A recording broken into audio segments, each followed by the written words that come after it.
All this money, I be steady chasing. Tell these little niggas get on my level. When it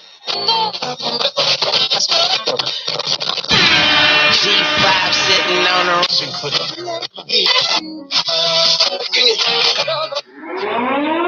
What it is, it's Ripper Man, and you rocking with the G-Spot Lounge. So turn your speakers up. Let's go.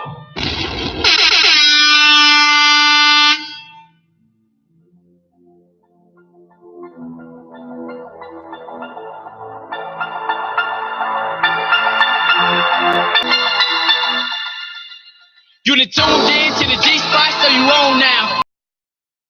Mine got the rock to go rebound. Tell them other stations that we don't fire that.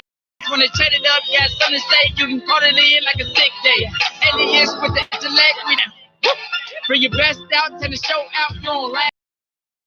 Who the competition, they in time out. Hope you tuning in, cause it's going down in the G.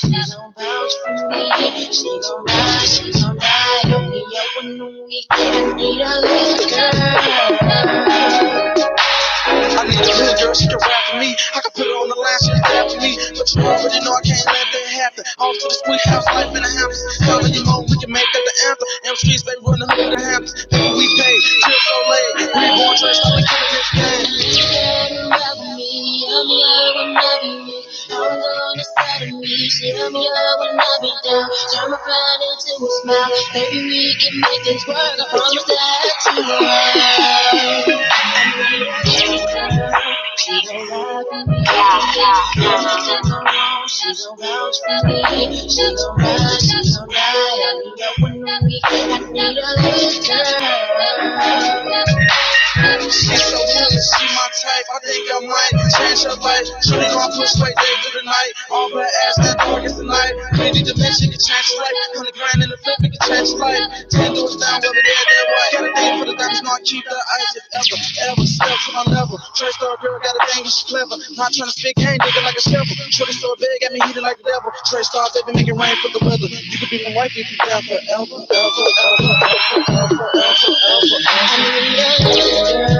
She gon' ride for me. Anything go wrong, she gon' vouch for me. She gon' ride, she gon' ride. I'll be up on the week. I need a little girl. I need a little girl that's gonna ride with me. The type of fire that's gonna fly for me. So baby, come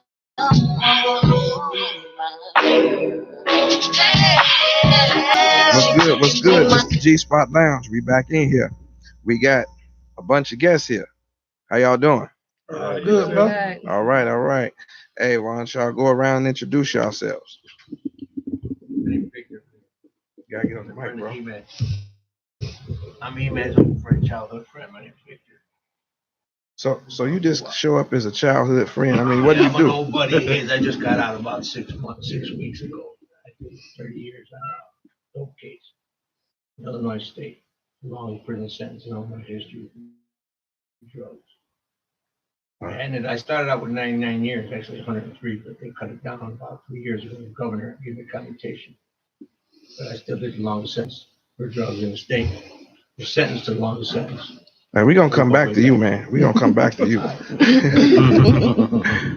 right, y'all go ahead. My name is Derek. I'm here with Demetrius. I'm currently writing a book right now. You've been helping me out a lot, and that's why. All right. I don't think no introduction is needed. Now, what's happening, y'all? I'm Dimitri and I'm from Inglewood. My name is Kiki, or I go by the author name of Key Alexandria, and I live in Iowa right now, but I'm originally from Chicago. My name is Imed Sadeh. I authored a book, The Jerusalem Gangster, under the name of Imaduddin. I'm from the back of the yards neighborhood, ex gangbanger, ex drug dealer, ex prisoner, all the above. Hey, you know what? These two gave a good introduction, man. Y'all was like, yeah, man, this, what's up, man? I mean, let people know who y'all are, what y'all do, Don't be how y'all get nervous. down. Don't be nervous. Hey, we a little nervous, man. Y'all gotta excuse You me. want me to go again? Well, yeah, I mean, okay, so Okay. what? Yeah, piggybacking off of that, I work right now as a counselor for the state of Iowa, and I've been writing since I was 13 years old. And the books that I write about are about women, relationship issues that go on. My first book called By Any Means Necessary, details the teenage love of what we're willing to go through for that love. And then my second book right now is called His Lover, Her Headache, The Side Chick Chronicles. And I wanted to show different um, relationships, not just your typical hood relationships, but I have a professional relationship in there. I have the typical side chick and how her mental and what made her do what she do. And I think because I'm a counselor and I'm in love with psychology, I'm in love with the mind. You can really see that in my books that how I'm why my characters are the way that they are because everybody starts from somewhere. So So how many books you have? Two. I have currently I have four, but two of them are the next two will be released within the next coming month. Okay, so like if people wanted to get those books, where would they get them from? I have a website. It's called KAL Publishing LLC.com. And they're also available on Amazon, but I'm trying to cut Amazon out. So definitely go to my website. And I also offer literary services. When I was getting my master's degree in counseling, I did a lot with business. I really wanted to focus on the business aspect of it. So I also offer literary services such as business proposals, grant writing, resume writing, scholarship writing, sponsorship, letters, you name it, whatever you need to be written, I can write because that's pretty much my niche right there. We gonna be best friends. You said grants, right? Grants, everything. I Oh, research okay. them, I write them. So how long does it take you to write a book? I mean, it depends on how I zone out. It can take me 3 days. The A whole sites, book? Wow.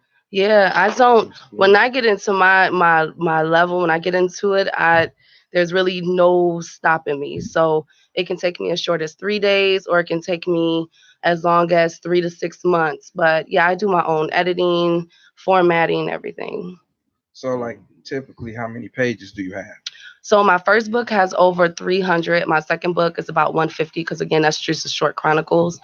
My third book that's about to come out, be looking for that, and I'm also doing a little twist with it. It is I think about 150, and my fourth book is about 400. Okay, that's what's up. Yeah. So, I mean, I don't know much about books. So, like, are you getting like is decent money for it? It's like, is Oh it doing yeah, pretty yeah. good? Where I get my most money, vendors. I do a vending in the Midwest. I want to start. I just reached out to a young woman in South Carolina. I want to start tapping into the South really, really heavy because the money is in the South, Dallas, Alabama, Mississippi, South Carolina. Contrary to the beliefs, Mhm. they have when they put on vendings for books, it's big, especially in Louisiana. So I really want to start getting into there, but I've been really relying on my marketing, going on to like paying marketing for Facebook, just everything. You know, you name it, I'm doing it, just trying to really get out there and create my audience because that's what it's really all about is your audience. Okay, that's what's up. That's what's up. Um, Emed, is that am I Yes, pronouncing it correct? yes, yes. So, what's your story, man? What's good with you? Uh, well, the thing with me, man, I never, I never thought about writing a book. We live a life, like for us in Chicago. I come from the low end part of Chicago. I'm from 44th Street, and the way we grew up. I did some time, got out, and I went to a fundraiser.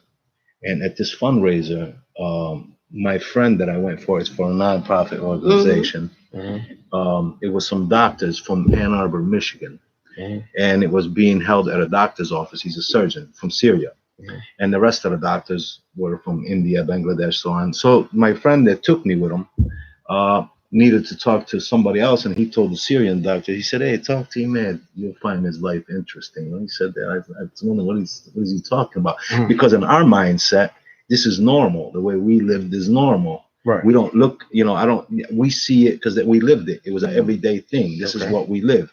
Mhm. So it kind of threw me off a little bit. So the doctor says, "Yeah, hey, tell me a little bit about it." He was interested, and I said, "All right." So I ran about 8 minutes worth of conversation with him, and he stopped me and grabbed me by the hand and took me to my friend and said, "Hey, this guy got to write a book about his life." And at that moment, I thought the doctor I said, he must be nuts, this doctor or something. Mhm. So that was the first time. That was about 2000, and I got out of the federal system in 2004. This was probably about 2006. And from there on, I've even had like outlaw motorcycle Mhm. bikers, the outlaw club, Right. tell me that I should write a book. So it was over and over until one day I went to a friend of mine who was supposed to be here, Farad Lewis. They call him Farilla G. He's from Inglewood.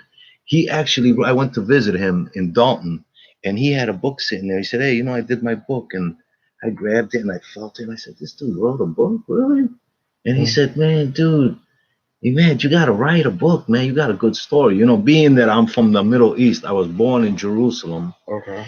and I became a gangbanger in like 1981, 82. Back then, there wasn't many Palestinians in that. Mhm. And I became a force to be reckoned with in my neighborhood. I lived in a very, very horrible household. My dad was a very rough individual, and I took to the streets, man, and I found love and acceptance from my guys in the streets. And I'm a saint from 45th Street. Okay.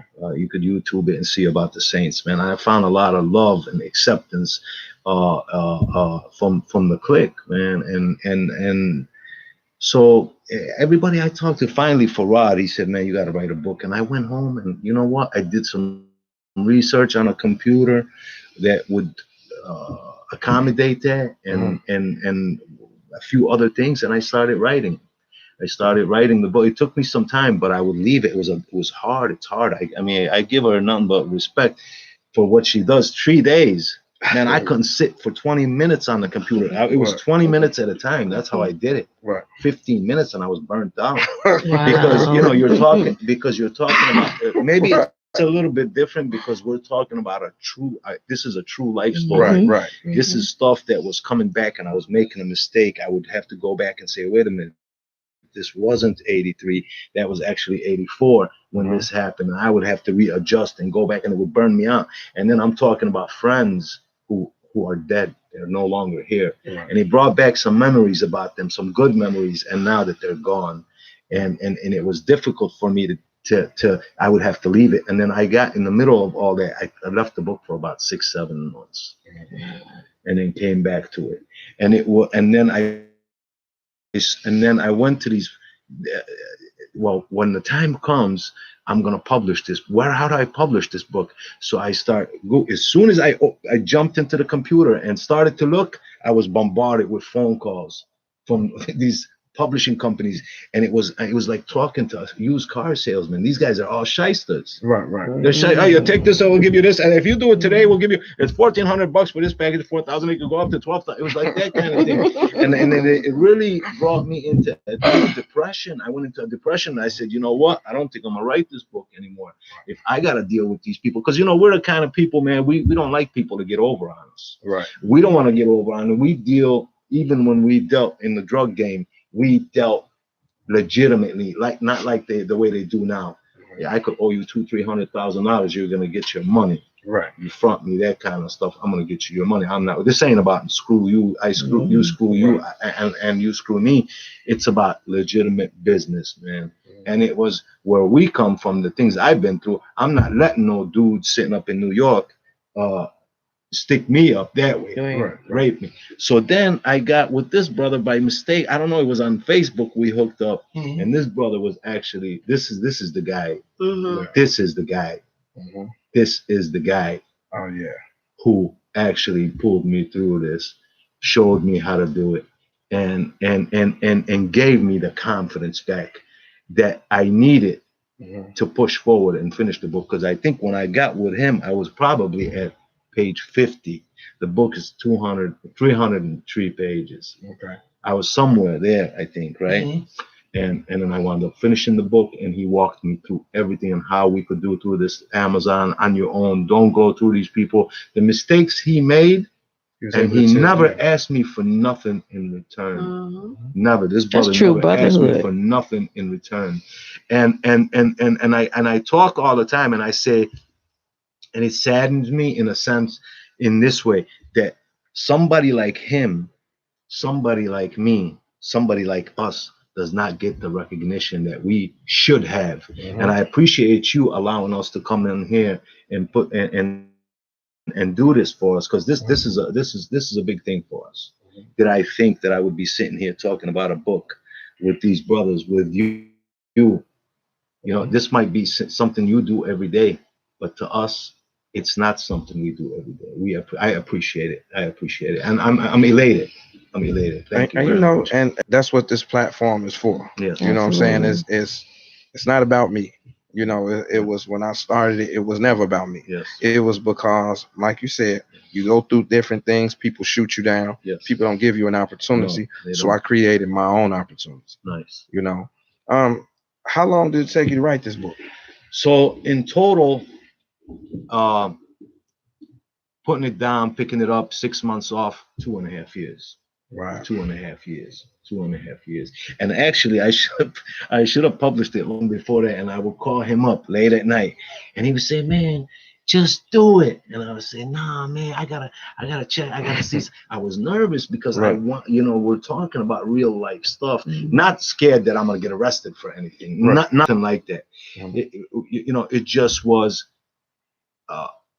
I didn't have the confidence that it was gonna be good. And then the first person to read it, she's near downtown, and he's a broker for commercial loans, $1 million loans. He started to read the book, and he was texting me every couple minutes. "Damn, bro." He knows Kevin Hart. He's trying to get Kevin Hart on base with this book. Right. He said, "Man, this is better than Carlito's Way." Right. I'm telling you, I mean, things like that. And I was shocked, and I was embarrassed, and I said, "Man," and I'm thinking to myself, "Does he have my book? Or is he reading another book, makes a mistake in my book?" It's that kind of, that's not realistic. Right. The reality was he was reading my book. So and then the reviews on the book, I get things. I mean, I got a friend right now that's telling me the childhood stuff is traumatic when you're talking about the Middle East. Right. We just went through a war. Europeans came from Europe, took our country, occupied us. I mean, you see Nelson Mandela. He said the situation in Palestine, next to the situation in South Africa, makes it look like heaven. Basically, he said different words, but what I'm saying is that it's 1,000 times worse for the Palestinians within the occupied territories than what the South Africans had to endure after he visited the West Bank. So, like, now that you got your book written, yes, when you look back and look at the time, the effort, the hard work you put in it, I mean, like, how do you feel? And you see a finished product. I mean, how do you feel? Do you like, man? I'll tell you what. I think it hasn't sunk in yet to this day. It hasn't sunk in. I think I get more, like, it wakes, it's something that's in me, and that it goes to sleep.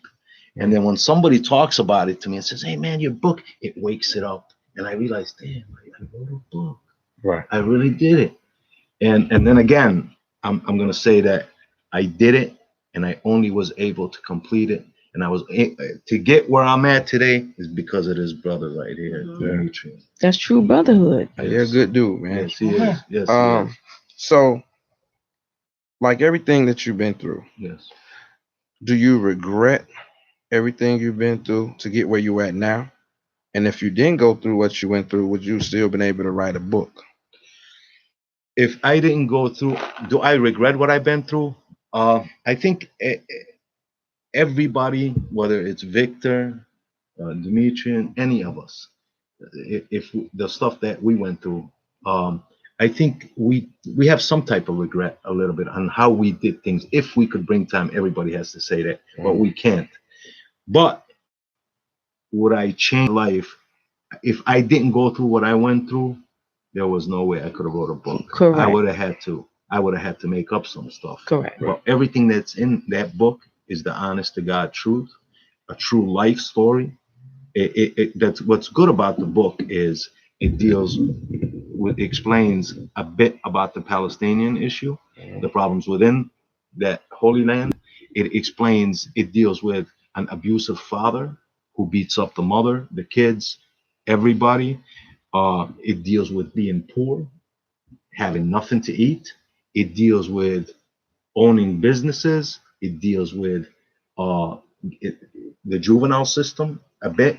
It deals with Cook County and the Illinois Department of Corrections. It deals with gangs. It deals with drug dealing. It deals with federal prison. It deals with federal courts. It deals with religion. It deals with a whole slew of things all into one in one book. Everything that I've been through is in there, and it's step by step. And with all of that, like, what is your mind frame now? Well, my mindset right now is this: I yearn to do what she does, counseling. Do counseling. I yearn, and I've been chasing for some time now. My big thing is to take what I've been through, all the negativity, and transform it into some type of positiveness.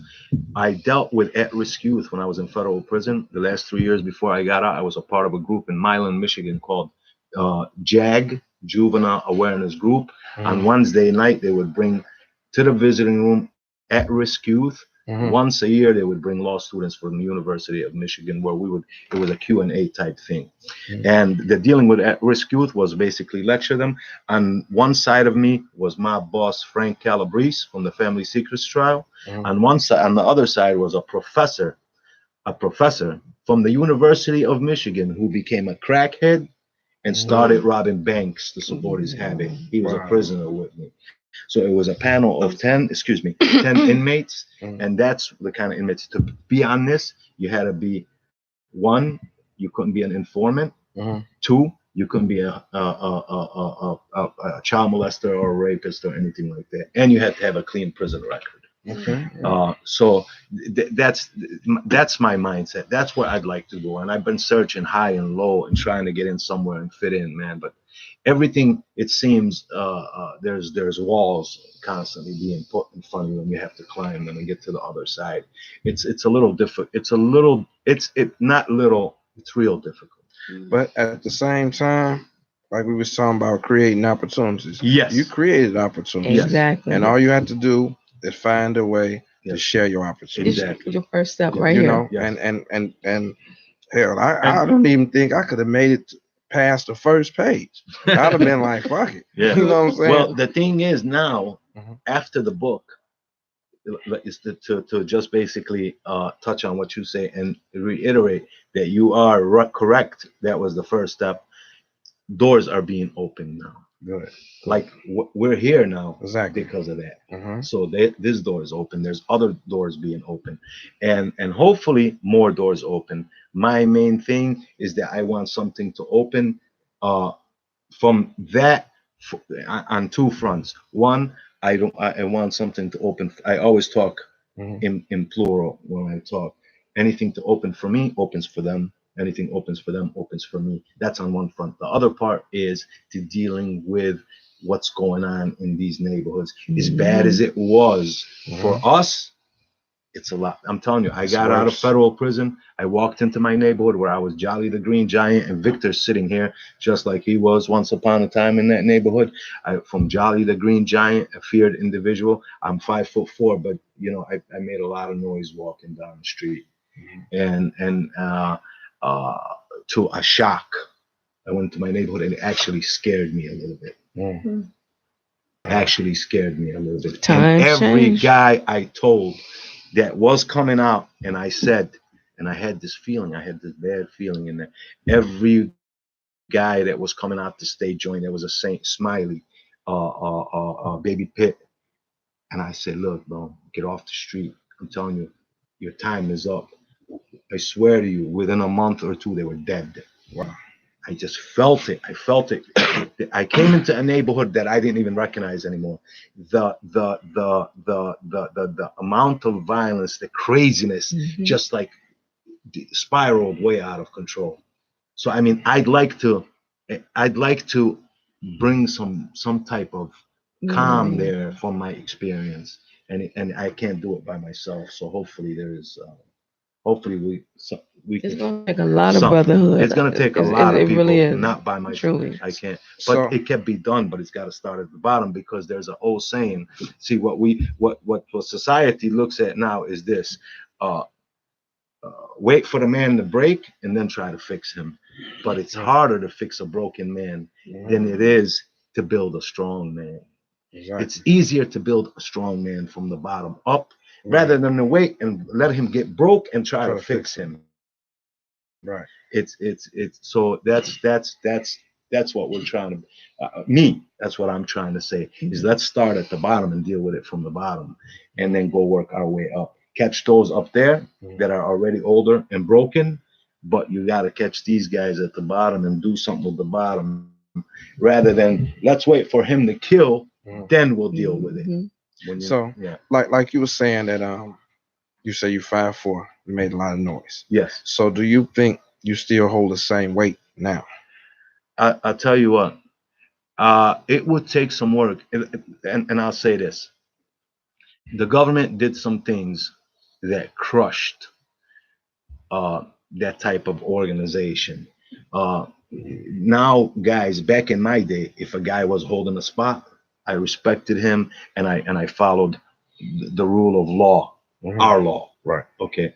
Nowadays, for instance, I use Larry. I never heard anybody. Larry could be in the middle of Stateville in a cell, and it'd be out here, and somebody would say Hoover, and you get checked. Why are you even mentioning his name? Who are you? And you got, unless somebody knew you, you got checked, you got pulled. Right. I got out and I heard people say F Larry, something I've never heard before. Right. So they broke all that. There is no such thing as they would say, oh, a certain individual can come out to the street and say, snap his finger, and all the violence would stop. That's not going to happen, because they crushed the structure. They took away all the respect for those individuals who had the respect. Correct. So for me to go back into my neighborhood and think I got something, first of all, when I came into my neighborhood, I was driving down the street, and guys from my own clique were giving me hard looks, and I had to catch myself a couple of times. I'd hit the brake and I say, "What's up, bro? What's up?" And I would have to represent to my gang, and I'm like, wait a minute, why am I doing it? But I had to do this, and these dudes would look at you, even though they knew who you were. They looked at you not like as a guidance, but as a threat. Man, I don't care who you were. I don't honor that, because the government did all that, and the drug game brought all that in. The drug game took all respect out of the streets. So like now, is it that you pretty much like, man, I'm on my own? Exactly. And you this is moving with a different few directions. good brothers in direction. And the direction what we're trying to move is there's a lot of people. Let me be frank with you. There's a lot of organizations within the city of Chicago who are there supposedly to make a better life for the community, and in reality, what it is just another group of people feeding off the poor. Okay, we are the anti-violence movement. We are the anti-gang movements. And listen, how much can we get this year? How much can we get? What the government going to give us? Right. And that's what it's all about. Numbers, money. That's it. And that's what it's about. There is nothing. I sat down at a town hall meeting, and I saw a white lady get up. I don't know where she was from. Get up on 63rd and Cal. Get up and say, "Oh, you know what? When we had this thing at Marquette Park, there's a movement among the young people in these neighborhoods, the ghetto, these ghettos, that's trying to eat right." And I said, "What movement is she talking about? I'm from them neighborhoods. What movement that they want to eat right?" And I stood up and I said, what do you mean eat right? Mhm. These kids have to feed themselves. These kids have $2.50 for the day. Mom is working, there's no dad. Right. His food is gonna be $1.50 for that hot bag of chips with cheese Mhm. for the Right. morning, or a little bit above morning, Mhm. and then one for the afternoon till mom gets home, and then she could make something to eat at home. Right. What are you talking about? A movement for eating good? You mean to tell me there's a kid in the ghetto thinking about, we started a movement to eat broccoli and cauliflower? Right. Come on now, let's get serious here. And that's the people that come in. Mhm. That's the people that come in for a short bit of time, Right. right? Oh, well, no, when I was there at the park and we had this thing, I was making these things with kale and they were loving it. I said, you were giving them attention. Exactly. You were there to give them attention, Mhm. Mhm. but you were there only for a couple of hours, then you left. Mhm. There's a big difference in what you're talking about. You saw a positiveness, but you were there. Don't feel good because you were there. You feel, and that's what they do. Come in for an hour or two, and they go home back to where they come from, and they feel good about what they did. But Right. that one kid that you saw happy for those 2 hours, well, he's still back where he was, and he's still gonna have to eat hot chips and cheese. Yeah. He's not eating your broccoli and your kale and all that other stuff, and there is no movement to eat that. You know, are you married?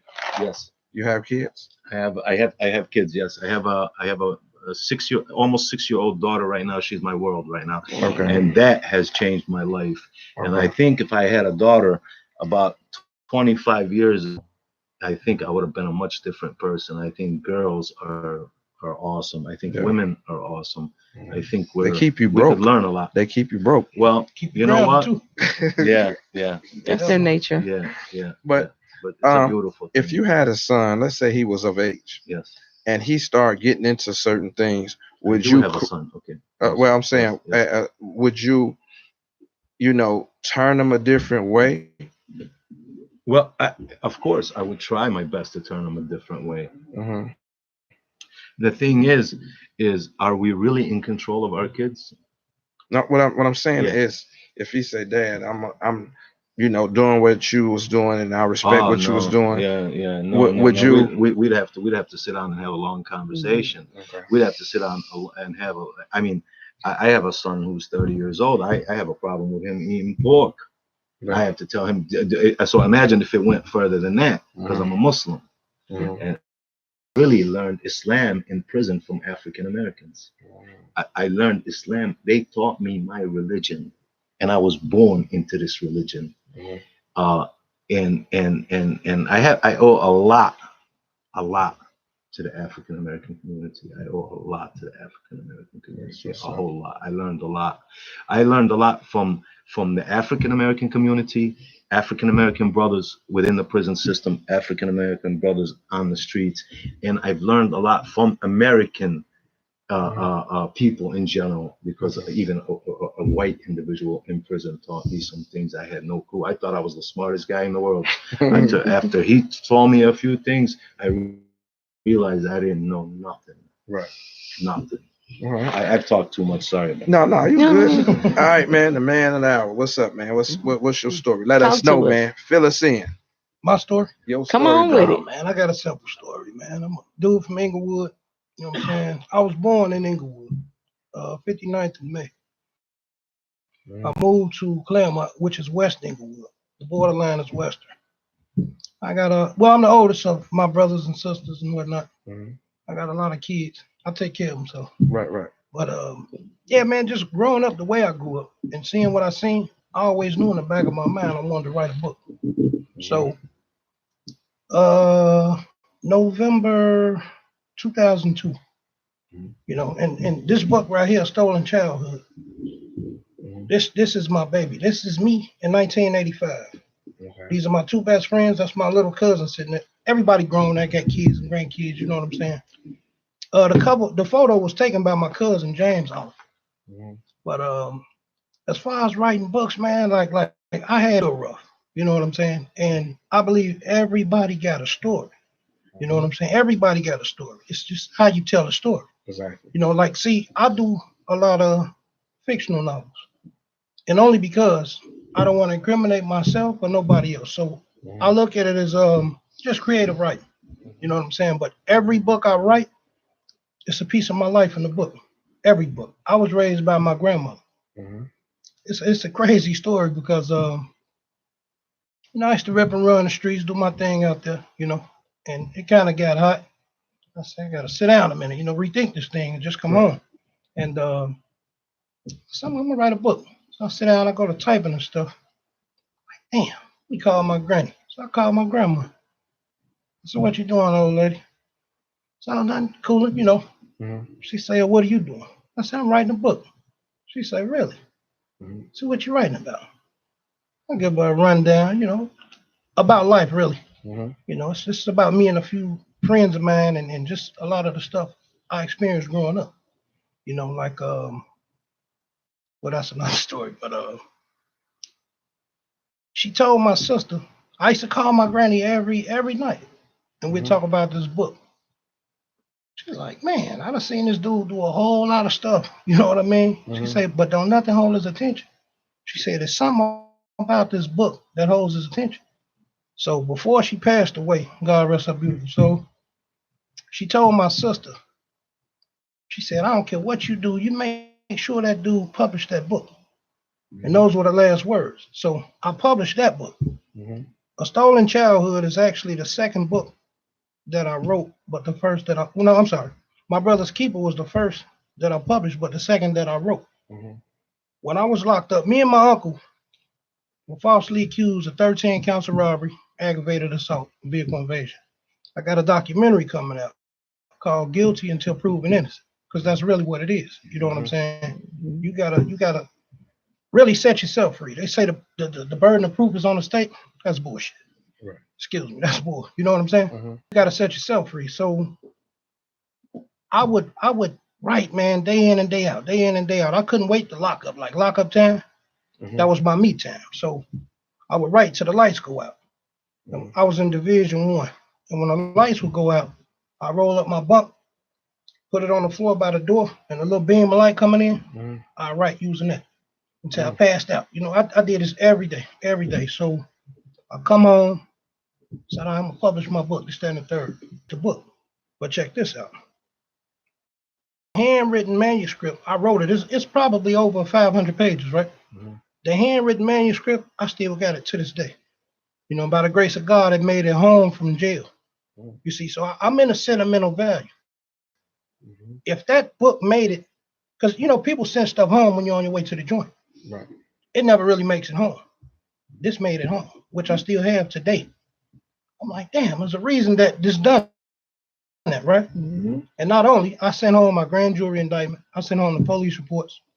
They made me cop out, because like, there was a lot of shit going on. You know what I'm saying? I went to jail with probably, I had about $1,700. I accumulated over $30,000 sitting in jail. I got a good name. I had some real good people behind me. You know what I'm saying? But this documentary, man, like even with the books, but this documentary, it's gonna tell it all. It's gonna tell it all because what if I was accused of some other shit? Right. These people. See. Here's the thing. My grandmother called me. She say, "Well, yeah, son." I said, "Well, I'm out and about. What's happening?" Well, the police came looking for you and your Uncle Jeff. I'm like, Jeff? I could see me, because I was outside doing shit. But my uncle, he's an older man. He don't do nothing to nobody. Man, go to work, come home from work, check out his movies, yada, yada. Every day, same thing. So I'm knowing it's some bullshit. I said, no, this is some bullshit. So I called my lawyer at the time, which was Todd Urban. Todd took us to, we went down with our lawyer to 39th Persian, the buildings over there. Yeah. And these dirty fuckers, man, put us in a lineup, right? And in the process of them putting us in a lineup, the law says you have a right to face your accuser. So your lawyer is your eyes and ears. We went down voluntarily. You know what I'm saying? Just trying to do the right thing because first off, I ain't done shit wrong. Secondly, I'm a father. I got a baby on the way. You know what I'm saying? We're going to go straighten this thing out and get back to our lives. That ain't how it went, bro. When they put us in the lineup, the cops closed the door on my lawyer, and the lawyer couldn't even see who was in the back picking us out. You know what I'm saying? And it was so fucked up, man, because the one time in my life I say, well, it's not the one time, but I'm gonna do the right thing because I ain't done nothing wrong. You know, the truth shall set you free, yada yada yada. Now, do I regret going down and turning myself in? Because that's what I felt like I done. Yeah, I do.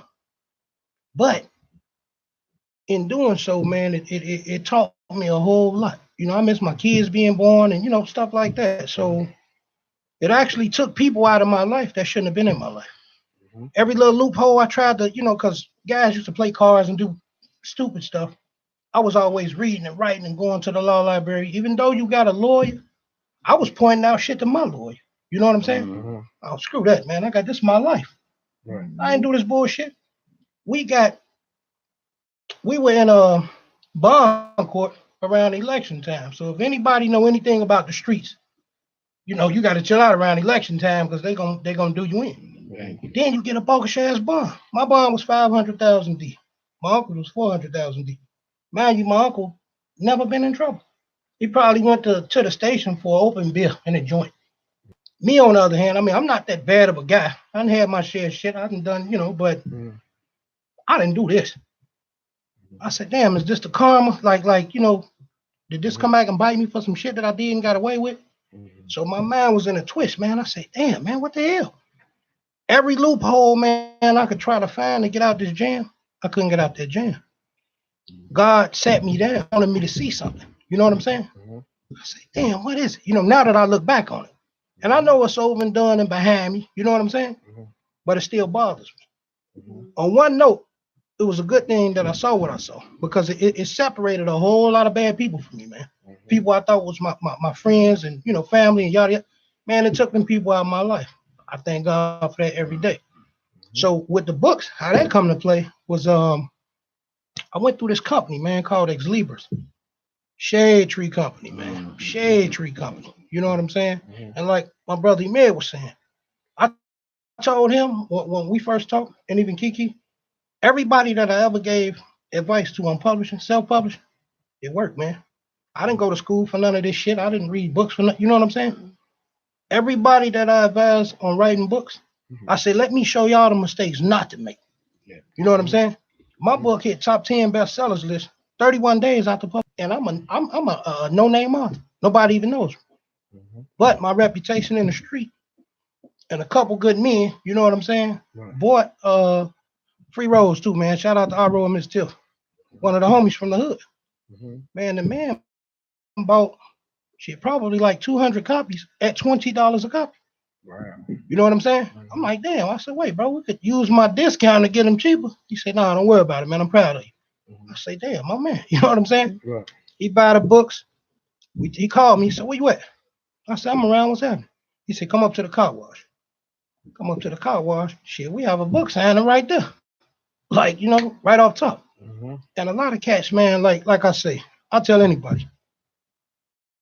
This book writing game, man, it's sweet. It's sweet. You can make a ton of money. You can make a ton of money. I'm honored that somebody would even reach out to me. You know what I'm saying? Right. Like, damn, bro, I see you doing your thing, yada, yada, yada. Would you help me? What would you charge me? I ain't charge nobody nothing. I'm honored that they would even come to me with that. You know what I'm saying? Right. Like he made. Me and bro, we go back and forth, man, day in and day out. He called me. I called. I said, oh, this nigga calling again. What's up, bro? Hey, bro, what am I supposed to? Listen, man, listen. What? You doing a nervous wreck, right? But that's my man. You know what I'm saying? Right. Even with Miss Kiki right here. And this is our first time meeting. Me and our Facebook friends. But the writing process walked us straight through. You know what I'm saying? This is my theory. If you can write a book, you can write a movie. If you can write a book, I always wanted to do movies. Books wasn't really my thing, but people think you got to be a genius to write a book, right? And it's kind of it's funny to me because people be like, yeah, man, you got 10, 12 books, 20 books, whoop.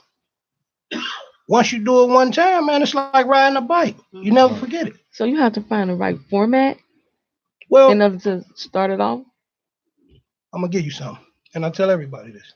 Now I don't normally share this, but I'm gonna share this with the world because you know games to be sold, not told. Right. But I'm gonna give this away, and y'all remember I said it first. I told my man, right? This is the problem with authors these days. They catch writer's block. I know how to prevent writer's block. Anybody want to know how? Yeah. Mm-hmm. I'm gonna give it to y'all. Say you're writing about something, right? Mhm. And you get stuck. Like, damn, lost your train of thought. Bring in another character. Oh man, that's my man Lamont from high school. We at the radio station. Mhm. Blow the horn at him, get out, talk to him. This is what the character does. Hey man, what's going on, brother? Just casual conversation. How's your mom? Yada yada, blessings and yada yada yada. Mhm. You may carry the conversation on and you pick back up. See, you bring them in. It's like you write them in and write them out. Right. You can just conversate back and forth and play with it. This may go 5 pages, 10 pages. You know what I'm saying? Depending on where you want to stop. Mhm. That's my theory to not catch writers block. Bring in another character.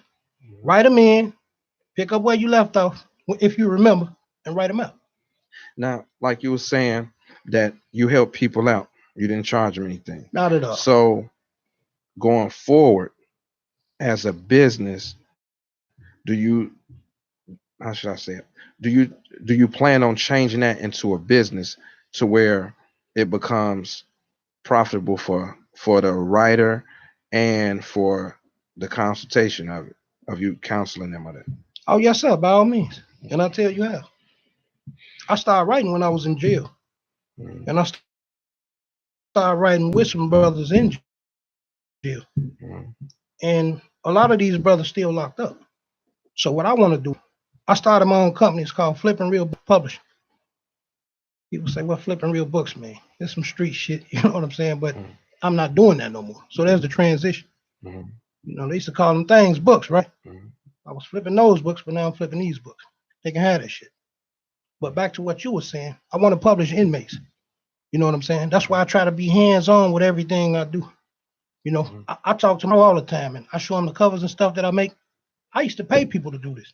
Shout out to Justin Q Young too, man. Good brother, man. That's who did my, yeah. That's who did Broke Book cover, but you know, he kept it 100 all through the, you know what I'm saying? Mhm. Through the little writing process. And Antoine Floyd, Author Antoine Floyd, he from the Hundreds. Good brother. But yeah, man, I want to publish inmates. So if you give us a story, we're gonna give you a book. And here's the beauty of it. When the brothers come home from jail, oh, you got an X on your back and you can't get a job, you got a job. We just created a job for you. You're an author. So we get in touch with brothers like Lamont, and we set up radio interviews and book signings and yada yada and speaking engagements. So you know, Right. you come right out and be your own boss. Exactly. And if you do it right, you know what I'm saying? I could pass this down to my kids and grandkids. Mhm. You know what I'm saying? So it really, man, the book thing, man, it wasn't really all about me. You know what I'm saying? It was just about helping people. Exactly. Like these two here. I helped a bunch of people. You know what I'm saying? Mhm. And they thank me for it. And it's all love, right? But I tell somebody when they say, well, what would you charge me?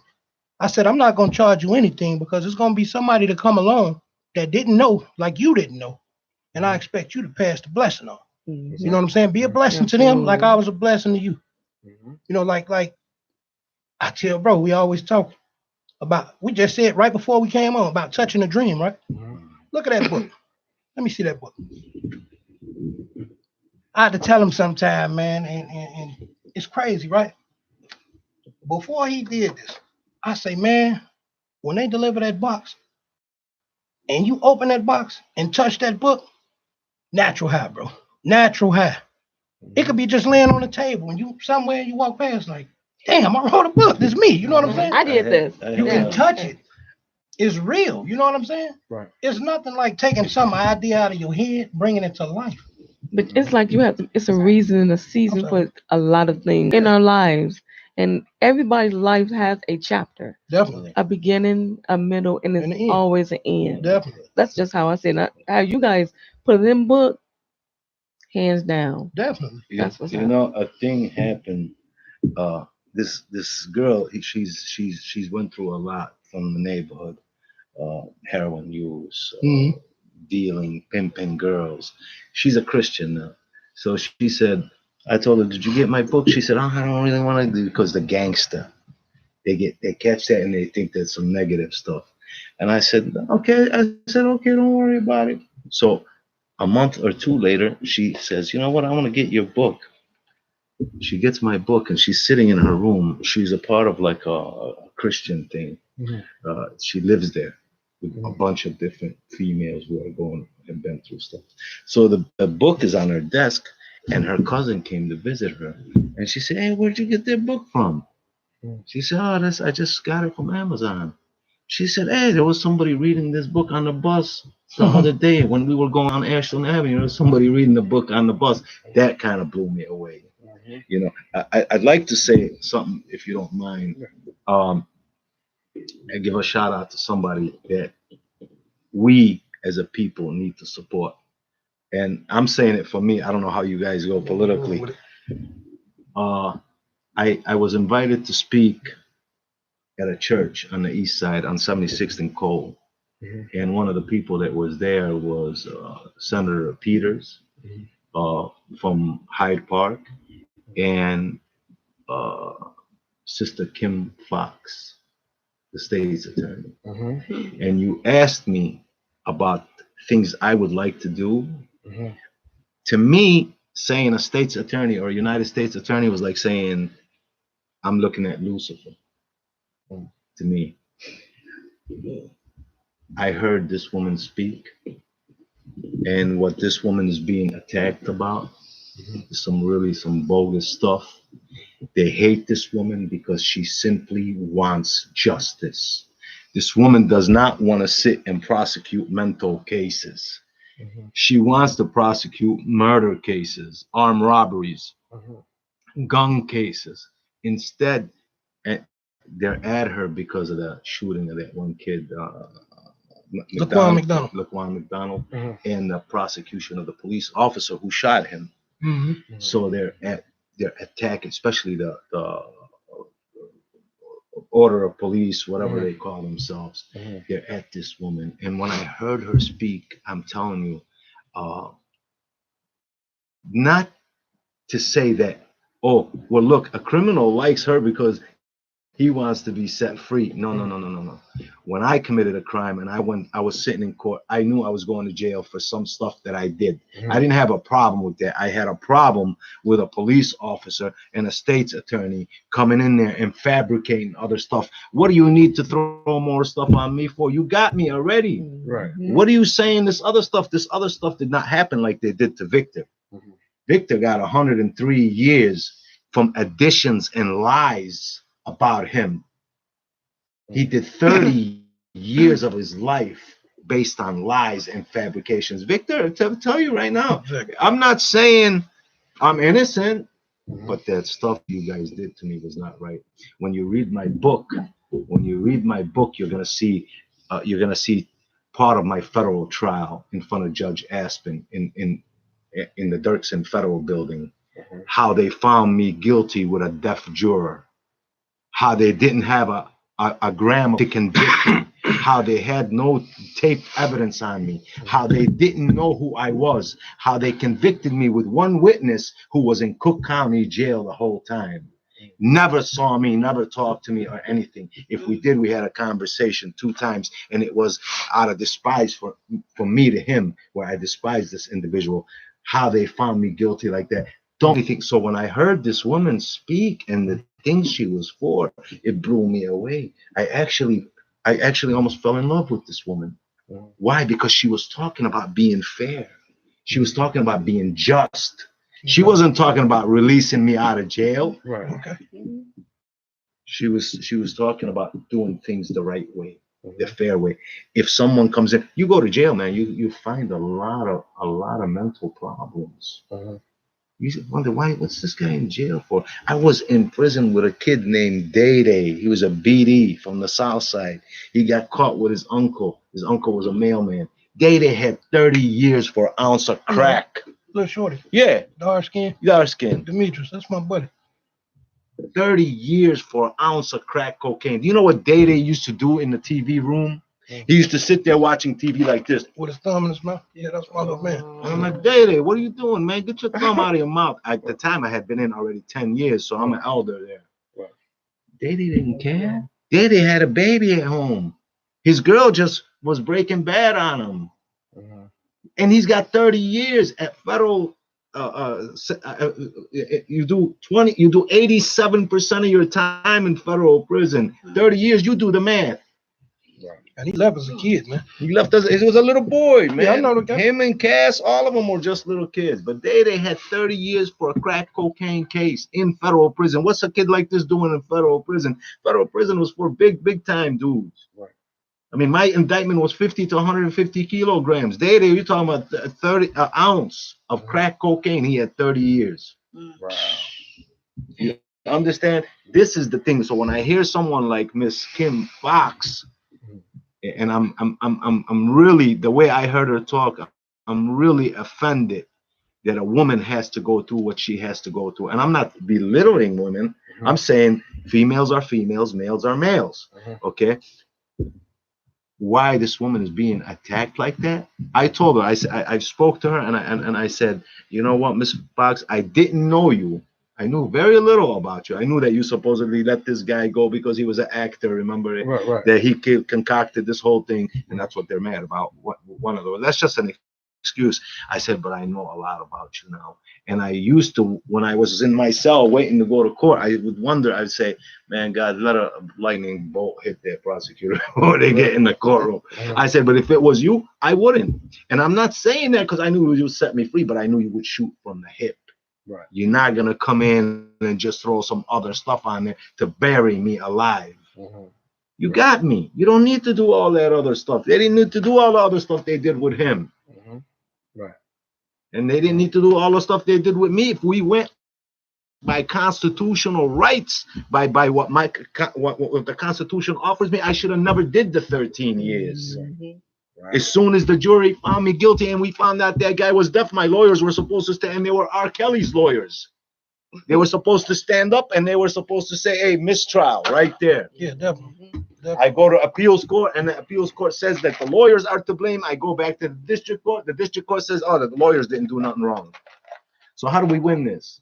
So that's some of the stuff that I like to see a change in. And I'll tell you what, Miss Kim Fox is a cure for some of that problem. And if people from the African American community, from females, do not go out there and support this woman, then there's something wrong. There's already something wrong with this society, but at least let's try to correct some of this stuff. Right. She needs some support. She probably should be on your thing. You should probably get in touch with her and interview her. Yeah. She's really a great lady, very smart. Yeah. And she actually started a movement of 19, they call it the 19s, where women prosecutors around the country have adopted, and they're doing the same thing she's doing. And they're being attacked on every front from everywhere. Wow. I just thought I'd bring that up. I appreciate it's cool. Yeah, thank you for sharing. We're going to go to a quick commercial break.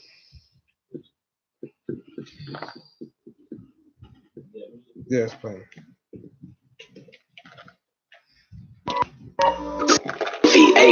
Yeah, hold up. We got all exotics, what you smoking like? I just popped a perky, got my focus right. I don't need a watch, just be my whole tonight. Don't be fucking up the wood if you can't roll it right. Get it from the back on my sofa light. I don't need a watch, just be my whole tonight. Hard on these hoes, call me Dolomite. Sell a pound a day, do a show tonight. Had to step it up another level, had to trade a nigga like he Haley Mello. Tryna play me on that snake shit, that's the type of beat that we'll never settle. I get money when I push the pedal, I'm a fucking god, I'm a fucking barrel. Chopper singing like a Christmas carol, I whack a nigga, then go get some hair. Always talking that gang shit, They should've told you that I'm hella flawed, cause now we talking my language.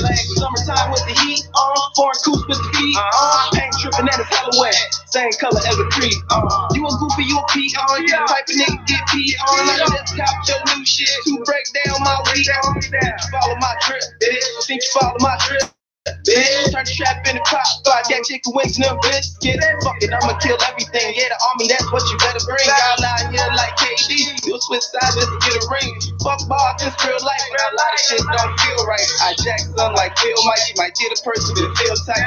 Person, y'all be hella trippy, got a bad bitch down in every city. I'm a rap nigga effing with me when I see him, that nigga get your 50. I ain't talking no power, nigga, but I'm fucking Keisha in the shower, nigga. If 12 come, my dick goes, cause that Tommy next to the powder, nigga. Damn, this that go talk. Me and the plug use cold talk. I'm sipping on that doze off. In the big Jeep with the doze off. Geek taking her clothes off. Jump on my dick like a pole vault. I'm all action, ain't no talk. And these niggas ain't got no sauce like.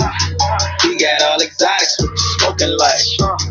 I just popped a perk. work, it got my focus right. I don't need a watch to see my whole tonight. Don't be fucking up the wood if you can't roll it right. Get it from the back on my sofa light. I don't need a watch to see my whole tonight. Hard on these hoes, call me Dolomite. Sell a pound a day, do a show tonight.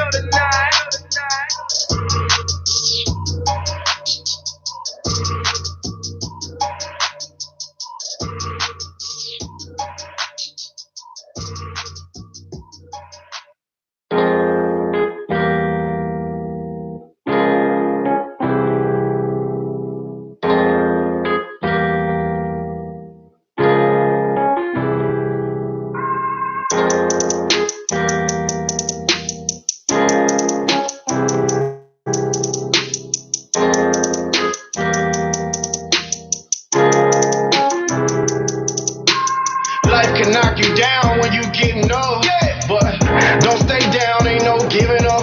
A lot of people around me act like they don't give a fuck, but maybe it's me cause I don't give a fuck. And they say life can knock you down when you getting up, but don't stay down, ain't no giving up.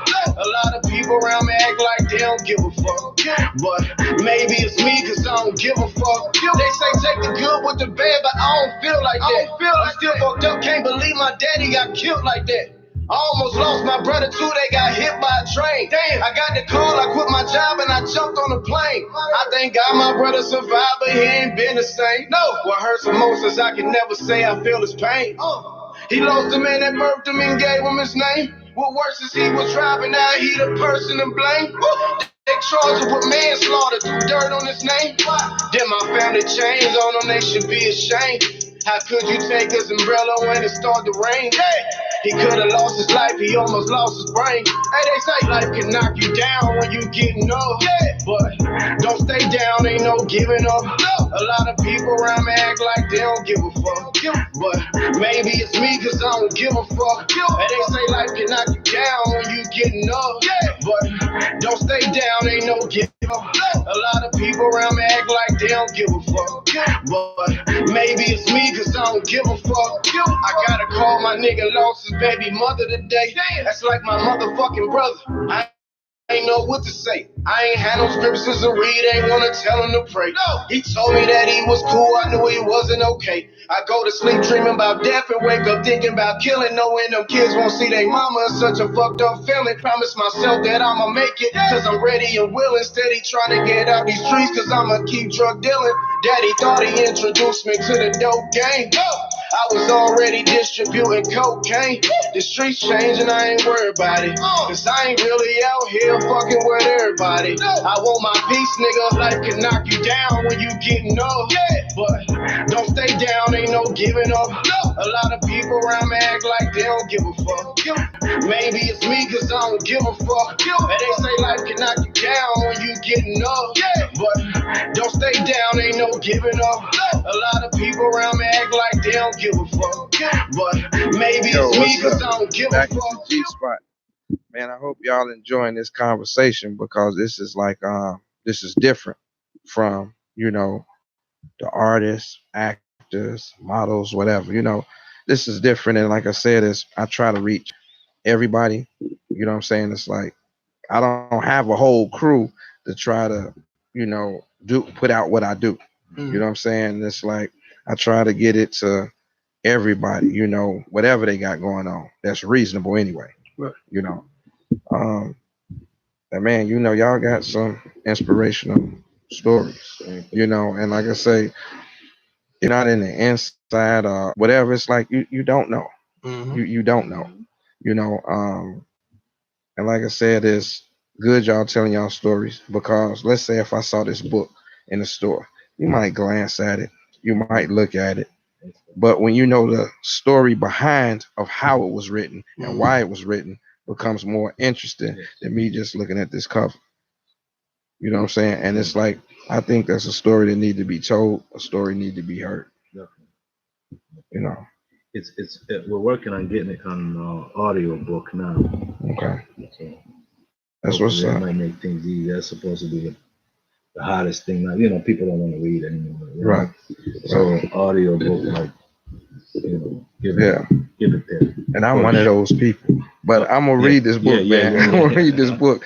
And speaking of, you said, well, if anybody can write, or you can write a book, you can write a movie. Yeah, So no that's question. what we on. Yes, We sir. finna Yes, sir. try to make that happen. And we're gonna make it happen. Ain't no trap. And you know, Going and the to. thing is, I don't want it to be just another black independent film. I want it to be to where it's so in debt. You got people crying. You got people that can relate. You got people that's gonna be mad. You got people that's just gonna be in shock. You know, that's the kind of stuff I like to do. You know what I'm saying? To bring awareness to people. Mhm. You know what I'm saying? Cause you got your traditional gangbang movies selling drugs, even with music, selling drugs, bitches and hoes, all that. But what can you do different to get people's attention? You know what I'm saying? No question. That's why I said I'm real versatile with the books.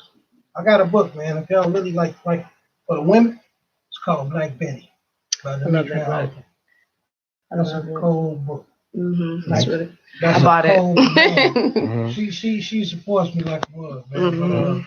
that's a cold book. I'll deal myself. And speaking of your books, like where can people Right. come get these books or Amazon.com right now. You okay. could just put in Demetrian Oliphant books or Stolen Childhood by Demetrian Oliphant or My Brother's Keeper. I got a whole slew of books. Mhm. I got a book, man. It's called Lord Have Mercy, right? Mhm. Now, see, with my books, like I say, I touch on a lot of different subjects. And it's something in every book that I write, man, that'll make you laugh, that'll make you cry, that'll make you think, actually teach you stuff. You know what I'm saying? Like I say, they fictional. These are damn good books. You know, if you ever struggle, you can relate to these books. You know what I'm saying? How would you feel like going to, like I said, different universities and colleges and talking about your book? Oh, that's my dream, bro. That's my dream. It's, You know, do that. Me and bro, we always talk about that. mhm. But I want to go to these institutions, man, like juvenile detention centers, Yes. troubled teens, and little kids like that. And I wanna put in them what wasn't really put in me. You know what I'm saying? And the same way I tell everybody, like, if you follow my little theory, give me a story, I'm gonna give you a book. You Give me know a what? story, I'll give you a book. I promise you that. We could work on that because I know some people that's in the detention centers. Oh, that's love. You man. know, That's and love. couple family members in college. Well, teachers at colleges. They got connections, stuff like that. That's love, bro. We want to put that together, man. Yeah. Like, I want to see, like in my neighborhood, right? It's a lot of my partners, man. They did in jail, all this and that. And there was a lot of fatherless kids, so to speak, in my neighborhood. Uh-huh. And a lot of these little cats, they grew up with my kids. And they always looked at me like, I was always a father figure or uncle, whatever they wanted to call me. And they listen to what I say. I try to lead by example. So if I tell them don't do some shit, I don't do it either. Or I don't do it in front of them. I don't say, well, hey, man, you doing it, why I can't do it? Because what's good for me may not be good for you. Uh-huh. You know what I'm saying? Right. I'm willing to take my lick. You may not be able to take your lick. You know what I'm saying? So just don't get in it. And with y'all's experience in the streets and incarceration, what y'all think about what's this horse's name? Tatiana 6ix9ine or something like that. Tekashi 6ix9ine. What do you think about that situation? That's some TV Some shit. goofy stuff, man. TV I mean, this kid, but the thing is, I'm sorry if I cut you. The thing is that it's really some clown stuff. One, okay, joke type stuff. But everybody on Facebook and in all this media cracking. I made a statement on Facebook the other day. It really got under my skin. They call this kid a rat. Well, he's a rat. Okay, we know he's a rat. But you got rats calling this kid a rat. Exactly. And what I said on Facebook, I said, wait a minute, man. Let's hold on 1 second here. This dude, this 69 dude, whatever he is, he's not the only rat out here. There's a bunch of you rats sharing this about this guy yet. You're a rat just like he is. And that's the thing nowadays. I do want to say something real quick to just so I don't shortchange nobody. I did say when I got out, I had a few kind of skirmishes, kind of words with a couple of dudes, but there was and still is some good dudes in the neighborhood. I didn't want to leave them out because I didn't want to leave the impression that everybody out here in these streets is some goofy and a snitch. There's some good young brothers out here, man. I've gotten some respect from one of my best friends is like my little brother right now. He's one of these guys. He's turned his whole life around. He works for the city right now. He's done some amazing things with himself. So there is some good people. I didn't just want to say that. But as far as this other guy, man, that's some joke stuff. It's some clown stuff to poison the youth. That's all it is. When he get out, do y'all think he'd be touched? Personally, I don't think they gonna bother. Man, No. you know, let me tell you something. I was in MCC Chicago. It's in my book. I don't really want to say that too much, but I'll put it in another way. I went in MCC Chicago. They'd catch 20 gangster disciples. Within a week, 17 of them are telling. They catch vice lords. 20. Within a week, 18 are telling. They catch Latin kings. Within a week, the same amount is telling. I went to prison, man. The hardest thing doing time was I'm sitting there in prison. I'm thinking I'm going to go to the joint with a bunch of dudes that's gangsters. You know what I mean?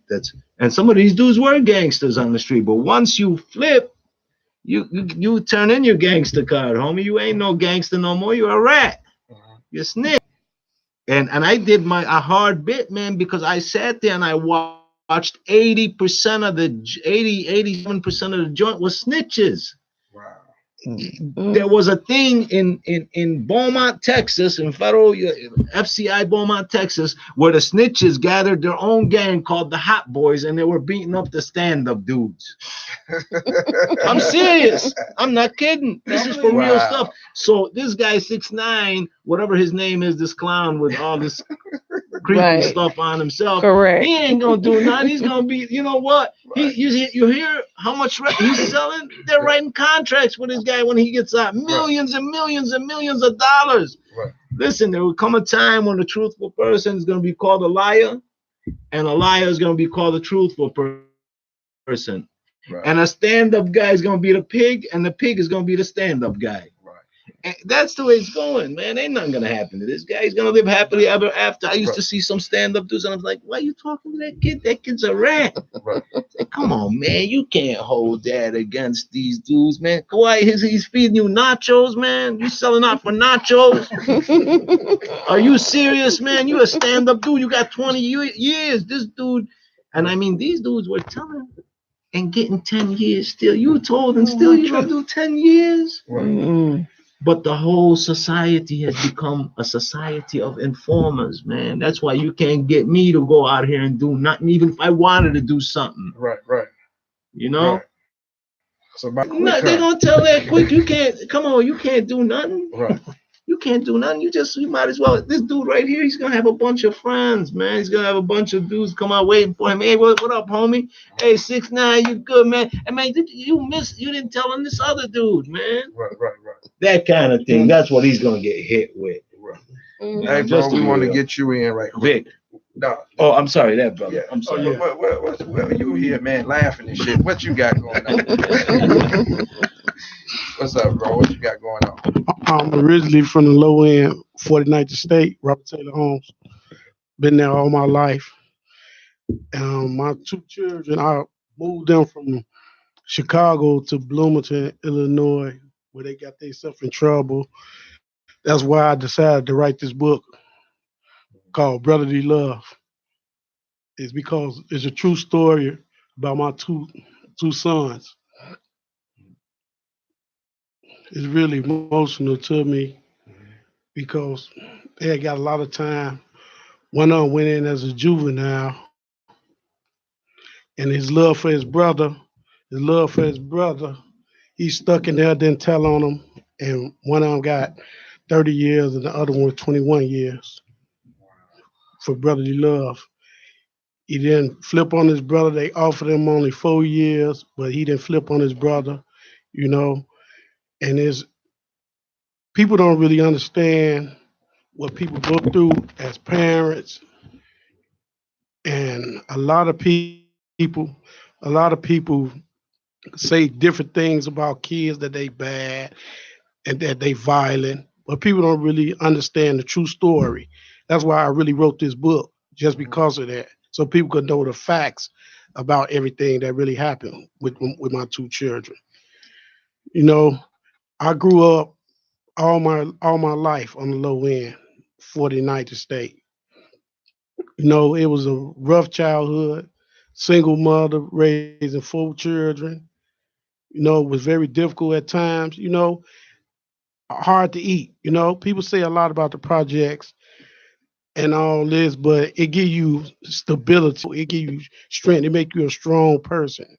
You know, it gives you this thing when things get hard, you able to fall and get back right back up. A lot of people don't go through a lot of stuff. A lot of people, I feel like, have silver spoons in their mouth, and people look at the projects like, oh, it's dirty, it's disgusting. But a lot of apartments and stuff in that era was clean. We had roaches, rats like anybody else. You could have a nice house and have those things. But stereotype about the way that you live and the way that you brought up, that you get involved in those things. I've been to the penitentiary. I done been there, but I never wanted my kids to be able to have to experience that, because I always told them that I don't went to jail enough in this household for all of us. So y'all shouldn't have to go through these things. But we moved them there, thought we was gonna give them a better life, but somehow kids always find a way, you know, to get into some trouble. They always find somebody from the city that they came from that they know and get themselves involved inside these things, you know. And my kids, I want to say are bad kids. They just like any other kids. They curious, you know. They get themselves in trouble, but at the end of the day, they still mine. And I look at the fact that they got a lot of sentences. They got a long sentence. They got a long sentence, with other people with the same crime, or even a harder crime than them. You know what I'm saying? Got lesser time than that. So I want to write this book just to show that Demetrius told me, as I tell Demetrius my story, he know me for a long time. He know my kids. You know what I'm saying? Since they were shorties, and he said, just write the book. Just write the book. You know what I'm saying? So that the people can understand and know, because people always judge people from what they hear about it instead of the truth. And that's the only reason why I really wrote the book. So people could get a better understanding of how my life went and how their life is. You know, and basically that's it. I'm just here. I'm just here to support Demetrius. Victor, Ahmed. You know what I'm saying? Young lady for the right, and hope that I'll be able to publish another book pretty soon. And you know what, man? It's like you just gotta have faith. You know what I'm saying? And I can hear the sincerity, in your voice. I can hear the pain. I can hear the frustration.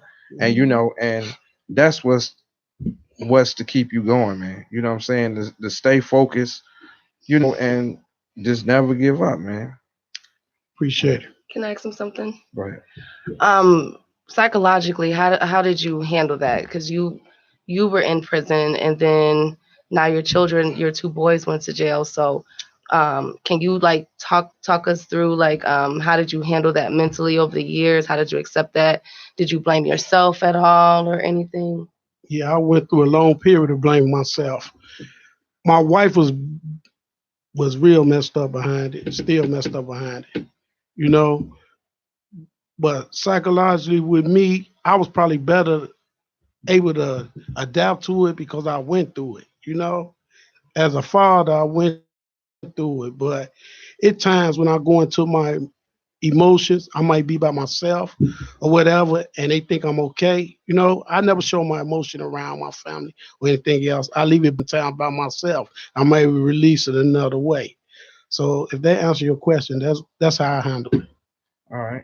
Well, not to cut you short. We Mm. got a little time, but I'm gonna talk to you some more, man. What's good, man? All right. My name is Victor, man. Like I said earlier, I'm here to support my friend. Hey, man, I didn't come here to speak and say anything about this, but you all want to hear the story. I'll tell you a little bit about my story. As the years went by, people had asked me also about writing a book. I didn't see nothing to it. Like I said, me and Eman's story is very parallel. We grew up together, We have the same views and values are the same about what we think, how things are, how people should be. Only problem is people ain't like that, Right. We end up being the only ones that see ourselves, and very few of us like that. But people always told me to write a story. I didn't see nothing. It's normal to me. Story about what? Nobody wants to hear all this bad shit, right? That's what I always thought, but I kept hearing and hearing. And I saw that Ahmed wrote a book, and people pushing my man right here telling him to write a book. I just been out 6 weeks ago, so it got even harder to write this book now. So I'm just moving. I'm trying to get through my life, But my life starts out same place, back of the yards. I was there my whole life since I was born.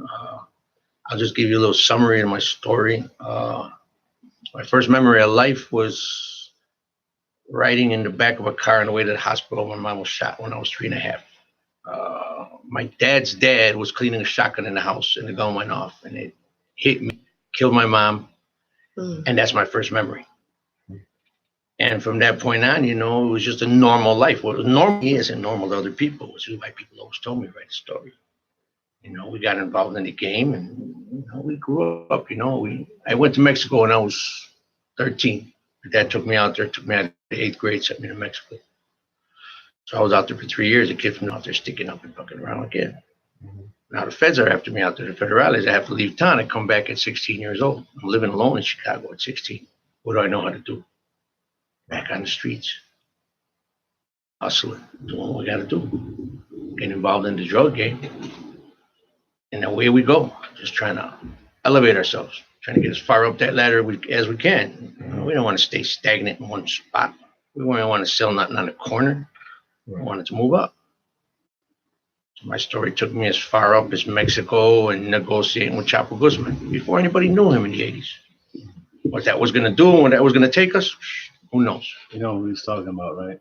El Chapo. Yeah. Oh, okay. So, this is just a summary of the story, I'm going to write the book. I'm going to have a book out there, because they're going to push me to make sure I get this done. But long story short, it ends up that these cops decide that, we're just tired of this guy. He don't have to touch nothing no more. He has people to do this. We're never going to get him. Let's just put it on him. Let's just say we found it on him. I'm not saying I was a good guy. And I had to step on a lot of people to get to the top. So we built a lot of enemies over the years. I can tell you that. We did a lot of stuff. And some of that stuff is hard to say, including how I started my story. I never talk about that for years. I didn't tell nobody about that. I lived with it. That's my life. That's my story. And bringing it out makes it hard. It's kind of emotional, when you start writing about it or telling about that, and you have to tell the world about these things, Trust me. But people want to hear this for some reason, and it's part of my life. So, okay, I'll start telling the story to people. And, what happens is we end up getting chased down by the cops. They end up making things up. They hate us. They start trying to get rid of us at all costs. So now they make this up. So I go to court with some story about how they saw me with a bag of dope and 9 weapons. Where'd you get the weapons? Well, he dropped a bag of dope and the substance came out. We didn't have no search warrants. So we saw the substance. That gave us probable cause to look in the bag. How'd you find the guns if you didn't have a search warrant? Well, he dropped the bag next to a pile of guns. They were all on a blanket in the attic. They go for this. Now, the state's attorney gets behind the cops on this. They're just as crooked. Judge gets behind the state's attorney with this. They're just as crooked. Anybody could read this with their eyes closed. This is a bogus story. That doesn't make a difference. They slam me with 90 years, give me 9 more on top of that. Then they take me down to the joint and they send me back and say, oh, by the way, you got a bond jump. We're going to give you 4 years. So let's add insult to insult and injury. All right? I'm going to give you another 4 on top of that. So now I'm sitting down there with all this time for something. And not that I didn't do this, but I didn't do that. And like Ahmed said, if you follow the Constitution, you're throwing this out. You didn't even have search warrants. And you had how many co-defendants on the case? I have 4 more people. What happened to them? They threw all 4 out. They threw all the guns out, and they just continue to charge me on the drugs. And dismissed the Oh, no, case but 2 against dirty him. cops are saying, they ain't saying, well, look, we've been investigating this guy for 6 months. We have all kinds of seizures of properties. They got nothing. I had none in my name. They had nothing.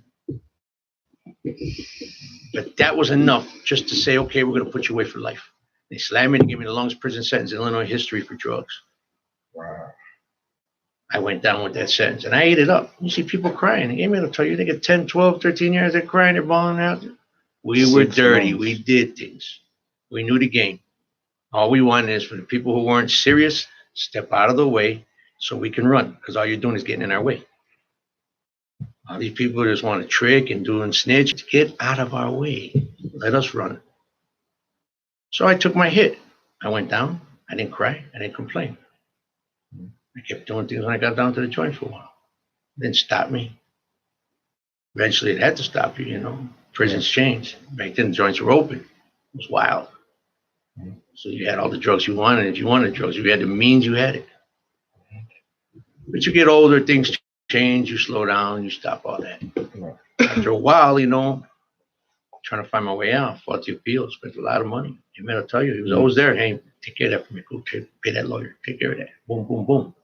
Cash on the table. Let's go. Didn't work. Didn't get a day knocked off. All right. Well, about 26 years later, it turns out that the governor ended up commuting my sentence. I had to wait. I had to carry that weight. That was a heavy weight to carry all mine. I thought I was going to die in there. I had to carry that around and keep it to myself, you know. The judge came forward after about 23 years saying I made a big mistake. I gave this guy too much time. Wow. It was the biggest mistake of my career. It's been haunting me, blah, blah, blah, right? Now, that was rare because they take that to their grave. Judges don't do that. My lawyer said, look, I got a team of 3 lawyers. They says, we ain't never seen a judge do this before. But people wondering how you got that done. It just happened, you know? God on your side, you know? A lot of this stuff is kind of emotional, you know what I mean? You keep it to yourself, but I'll be writing about it, you know? It's an interesting story to those who want to read it. To me, it's not interesting. This is normal life. The way the world is out here now, I just got out 6 weeks ago. I've been hitting the ground running. I've been doing things people having 6 months out haven't got to. But that's where we're at right now, you know? The world's different out here now. They've created this world, the cameras and privacy, that's all gone. The speed bumps and the speed limits and the cameras for speeding and traffic. They've created this world to stop people like that I used to be from existing. That's what they did. They tweaked everything. Oh, you can get away with it? We're going to tweak that. Oh, that? We're going to tweak that too, make sure you don't exist.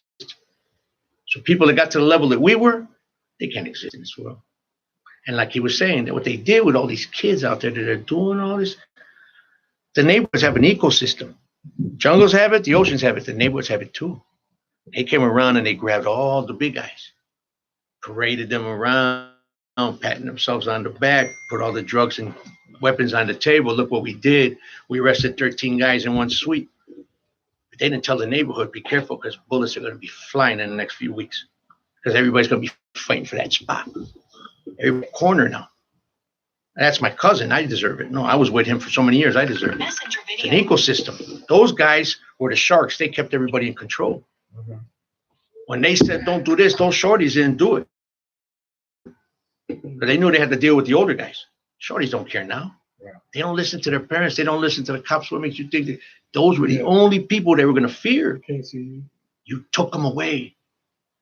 You created this problem. They don't talk about this. But that's what the truth is. See, I watched it when I got locked up and I seen it all happen. This was the game I was in, so I analyzed it all the time. My mind is, I'm a chess player. That's what I do. So I watched this and I analyzed it all. And I seen how that all played out. And that's a big problem we have now. You know what, man? Man, I'd love to stay here to keep talking to you guys, man. But, you know, we got to wrap it up. Yeah. I'm going to have to invite y'all back because, man, all this is interesting. You know what I'm saying? So before we get out of here, y'all shoot out y'all social media, how people can follow you, you know, your books, all that. Just, you know, go ahead. Yeah, I have a YouTube channel. It's anything you want to find about me, The Jerusalem Gangster. That's the name of the book. You'll find me on Facebook under Imaduddin, Emadudeen.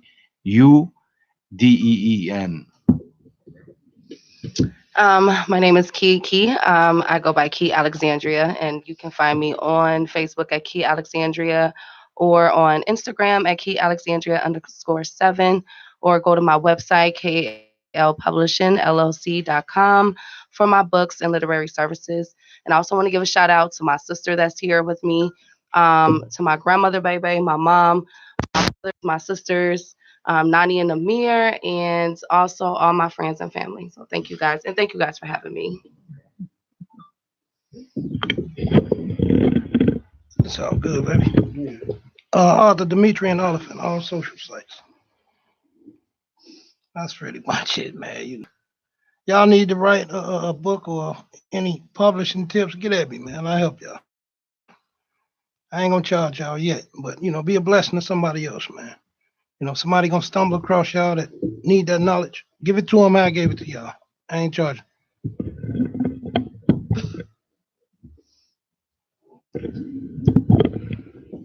You can reach me at DerekWadePublishing.com.